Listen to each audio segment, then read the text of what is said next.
গীতার কোন শ্লোক তিনবার বললে কেটে যাবে সব বিপদ? যখনই কোনো বিপদে পড়বেন, কি বলে শ্রীকৃষ্ণকে স্মরণ করলে তিনি তৎক্ষণাৎ আপনার সাহায্য করবেন? এই প্রশ্নের উত্তরই আজ আপনারা পাবেন এই ভিডিওটির মাধ্যমে।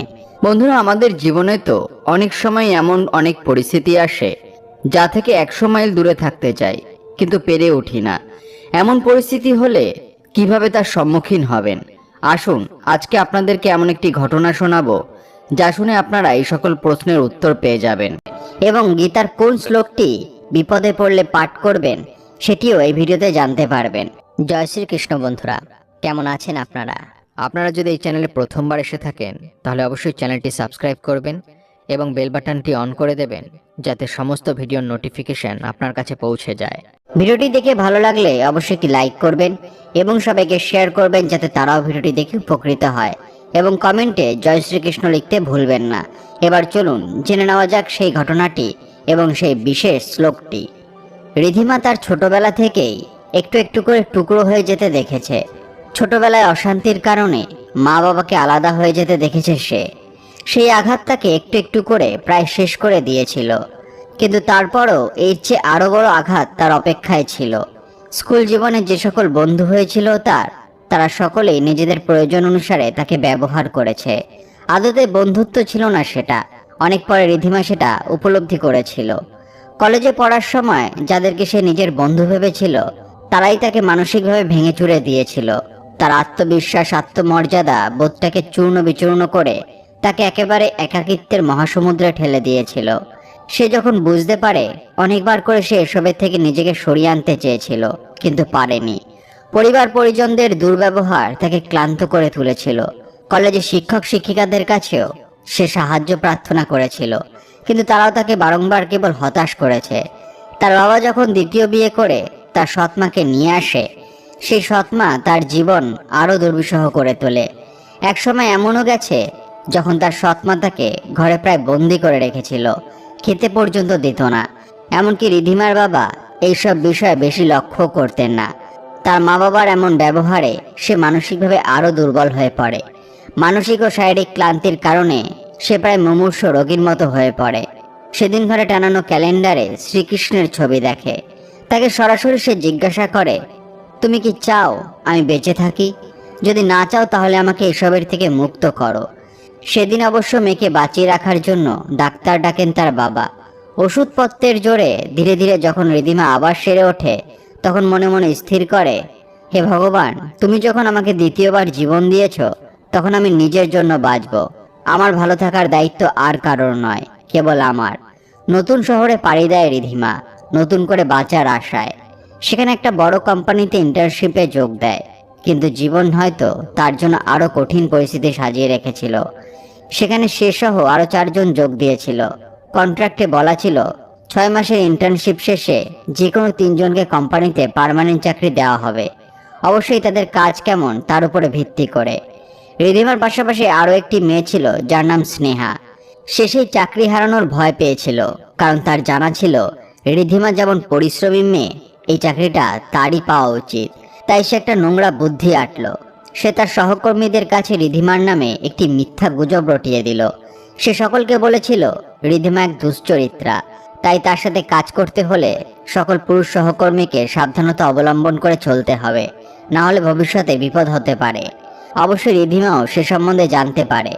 সেই ঘটনার পরে আরো ভেঙে পড়ে। কোনো উপায় খুঁজে পায় না যে কিভাবে এসব থেকে বের করবে সে নিজেকে। দিনে দিনে স্নেহার মিথ্যা আরো বাড়তে থাকে। ঋদ্ধিমা লক্ষ্য করে অফিসের সবাই 2 দলে ভাগ হয়ে গেছে। এক দল যারা স্নেহার কথা শুনে ঋদ্ধিমার থেকে দূরত্ব বজায় রাখে, আর এক দল যারা ঋদ্ধিমার সাথে এতদিন ধরে কাজ করার দরুন তাকে বিশ্বাস করতে শুরু করেছিল, ফলে স্নেহার কথায় ভরসা করতে পারছে না। অবশেষে একদিন ঋদ্ধিমা বাড়ি ফিরে ঠাকুরের সামনে বসে অঝরে কান্নাকাটি করে।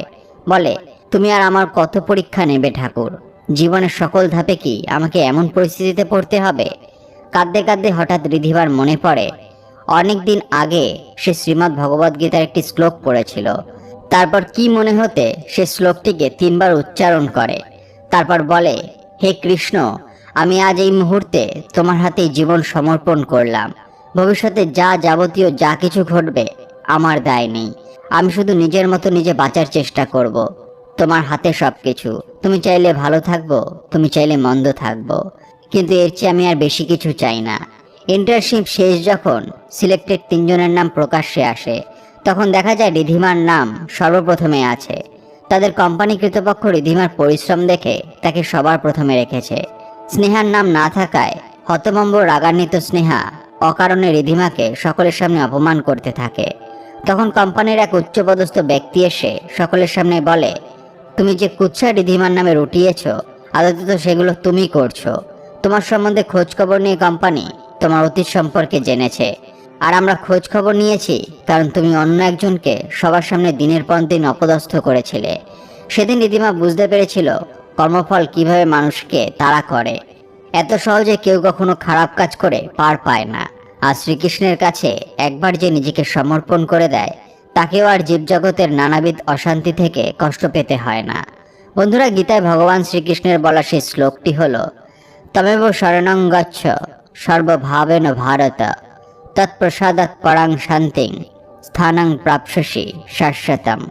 এই শ্লোকের অর্থ, ভগবান বলেছেন, তুমি সর্বপ্রকারে আমার শরণে এসো, এতে তুমি শান্তির সাথে সেই শাশ্বত পরমাত্মাকেই প্রাপ্ত করবে। একসময় ঠিক তেমনটাই হয়েছিল মীরাবাইয়ের সাথে।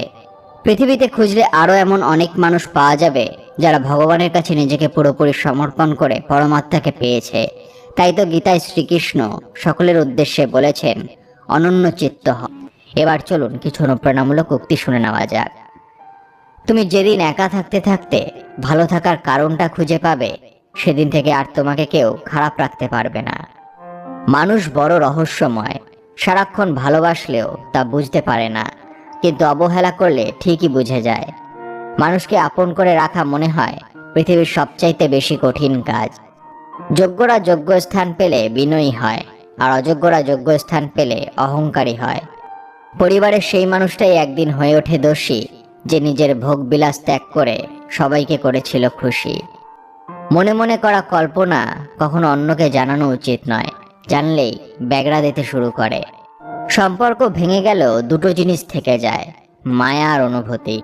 একটা বয়সের পর অনুভূতির চেয়ে আত্মসম্মানকে বেশি গুরুত্ব দেওয়া উচিত। আপন মানুষ বলতে আসলে কিছুই নেই। আপনি যতটা সফল, ঠিক ততটাই হবে আপনার আপন মানুষের পরিধি। আমি বললাম, প্রিয় জিনিসটা পেলাম না। ভগবান বললেন, তুমি হয়তো এমন জিনিস পছন্দ করেছো যা তোমার জন্য অকল্যাণকর। অহংকার তারাই করে যারা বিনা পরিশ্রমে কিছু পায়। যিনি নিজের পরিশ্রমে সফলতা অর্জন করে, তিনি অন্যের পরিশ্রমকেও সম্মান করে। আমরা সেই জিনিসটাকে বেশি পছন্দ করি যেটা পাওয়া প্রায় অসম্ভব। চকচক করলেই সোনা হয় না, তেমনি দামি পোশাক আর কথায় কথায় ইংরেজি বললেই ভালো মানুষ হওয়া যায় না। ভালোবাসার সময় চেয়ে নিতে নেই, এ তো উপহারে পাওয়া জিনিস। পৃথিবীতে স্বার্থ ছাড়া কিছুই নেই। ঠিক যেমন জ্যোৎস্নার স্বার্থেই মানুষ চাঁদকে ভালোবাসে। বিশ্বাসঘাতককে গালাগালি না করে তাকে ধন্যবাদ দিন, কারণ সে আপনাকে মানুষ চিনতে শিখিয়েছে। একটা সময়ের পর নিজের মনের ভিতরের কথাগুলো আর কাউকে বলতে ইচ্ছা করবে না। কোনো মানুষ আমাদের বন্ধু বা শত্রু হয়ে পৃথিবীতে আসেনি। আমাদের ব্যবহার, কথাবার্তায় মানুষকে আমাদের বন্ধু বা শত্রু বানায়। স্ত্রীকে 5টি কথা জীবনে কখনো বলবেন না। 1. তোমার বাবা মা ভালো না অথবা তাদের গালমন্দ করা। 2. তোমাকে বিয়ে করে ভুল করেছি। 3. আমি কত টাকা ইনকাম করি তুমি জানো, এইভাবে উপার্জনের অহংকার করা। 4. ছোটখাটো কারণে মুখের উপরে বলে দেওয়া যে তোমাকে আর আমার ভালো লাগে না। 5. স্ত্রী খাবার খাওয়া নিয়ে বলা বা বিদ্রূপ করা।